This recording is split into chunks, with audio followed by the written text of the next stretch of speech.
ஏங்க இந்த பக்கத்து இருக்காரே சரியான பொண்டாட்டி தாசனா இருப்பான் போல பொண்டாட்டி பேச்ச அப்படி கேக்குறான். உருட்டு உன் வாய் உருட்டு என்னத்தையா சொல்லு. என்னத்த உருட்டுனாங்க? ஆமா, அம்மா இருக்கிறப்ப பொண்டாட்டி பேச்ச கேட்டா பொண்டாட்டி தாசன்றீங்க, பொண்டாட்டி இருக்கிறப்ப அம்மா பேச்ச கேட்டா அம்மா பிள்ளைன்றீங்க. இவங்க ரெண்டு பேர் பேச்சையும் கேட்க வேணா, நம்மளா யோசிச்சு ஏதாச்சும் முடிவு இருப்போம்னா சுயநலவாதி. யாரை பத்தியாச்சும் ஏதாச்சும் யோசிக்கிறானான்னு பாரு அப்படின்றீங்க. உங்க பிரச்சனையே வேணாம்னு வேலை வெட்டியை பார்க்க போனா வேலையை கட்டிக்கிட்டே அழு, உனக்கெல்லாம் எதுக்கு கல்யாணம் காட்சின்றீங்க. சரி, நம்ம வீட்டுல வந்து உட்காந்துட்டு பொண்டாட்டியை வேலைக்கு அனுப்புனா இங்க ஒரு பொண்டாட்டியை வேலைக்கு அனுப்பி அந்த காசுக்கு என் கையால் ஆகாதுன்றீங்க.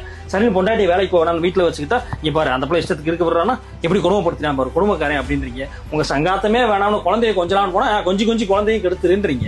சரின்னு கொஞ்சம் தள்ளி இருந்தா அப்படியே இருந்துக்க, குழந்தைய கொஞ்சம் கூட என்ன ஏதுன்னு கேட்டுறாத, வேலைன்னே இரு, உனக்கெல்லாம் இதுக்கு குழந்தை குட்டிய அப்படின்றீங்க. சரி, ஏதாச்சும் வாங்கி கொடுக்கலாம் அப்படின்னு வீட்டுக்கு ஏதாச்சும் வாங்கிட்டு வந்தா கையில காசு இருக்குன்னு எப்படி கரியா செலவு பண்றான்னு பாருன்றீங்க.